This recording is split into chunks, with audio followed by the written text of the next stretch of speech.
നിങ്ങൾക്ക് ആദ്യം ഒരു കുട്ടിയാവട്ടെടാ, എന്നിട്ട് നിങ്ങൾ എന്ത് വേണമെങ്കിലും ചെയ്തു. അമ്മേ, നമ്മൾ മെന്റലി പ്രിപ്പയർഡ് അല്ല ഒരു കുട്ടിക്ക്. പിന്നെ കുട്ടി ജനിക്കുന്നത്, നമ്മൾ കാനഡയിൽ പോയതിന് ശേഷം കുട്ടി ജനിക്കുന്നുണ്ടെങ്കിൽ കനേഡിയൻ സിറ്റിസൺഷിപ്പ് കിട്ടും. കുട്ടീൻ്റെ ലൈഫ് സെറ്റാണ്, നിങ്ങളത് മനസ്സിലാക്ക്. ആൾക്കാരെല്ലാം ചോദിക്കുന്നടാ. നമ്മളെ കാര്യം നമ്മൾ നോക്കിക്കോളും.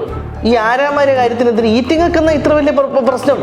ചോദിക്കുന്ന ആൾക്കാരോട് നിങ്ങൾ പറയാം, അവരെ കാര്യം അവർ നോക്കിക്കോളും. അവർക്കറിയാൻ നോക്കാനുണ്ട്. നമ്മളെ കാര്യം നമ്മൾ നോക്കിക്കോളും. അതിനുള്ള പഠിപ്പും വിദ്യാഭ്യാസവും എല്ലാം നമുക്കുണ്ട്. Well, I was born in a village where greenery flourishes and urban life thrives hand in hand with nature. ഇതുപോലൊരു നാട്ടുകാരും, The people that are warm-hearted and genuinely caring. മോളെ, ചാലാട് നല്ലൊരു ഡോക്ടർ ഉണ്ട്, വേണുഗോപാലൻ ഡോക്ടർ. എന്തെങ്കിലും കുഴപ്പമുണ്ടെന്നല്ല ഞാൻ പറയുന്നത്, എന്തെങ്കിലും കൂടെ ഒന്ന് വെറുതെ ഒന്ന് കാണിച്ചോ, നല്ലതാണ്.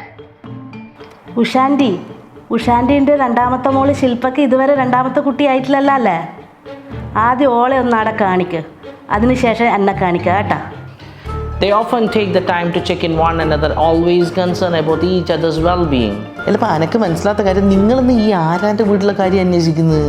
ഞാൻ എങ്ങോട്ടായാലും നിങ്ങളെ കുട്ടികളോട് പറ ഭസ്മം തിന്നാൻ വേണ്ടിയിട്ട്. ഉണ്ടാകുന്ന കുട്ടിക്ക് ഭസ്മേഷൻ പേരിട്ടോ.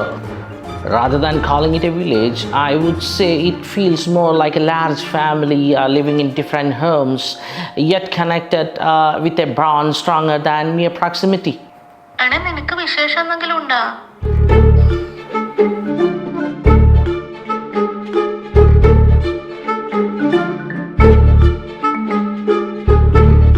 It's a place where community spirit isn't just a value. I would say that it's a way of life. നിങ്ങൾ അച്ഛൻ്റെ കമ്പനിക്കാരനായതുകൊണ്ട് മാത്രം ഞാൻ വേറെ ഭാഷയിൽ പറയാതെ കേട്ടാ. ഭസ്മം തിന്നിട്ടല്ലേ ആൾക്കാർ കുട്ടികൾ ഉണ്ടാക്കുക.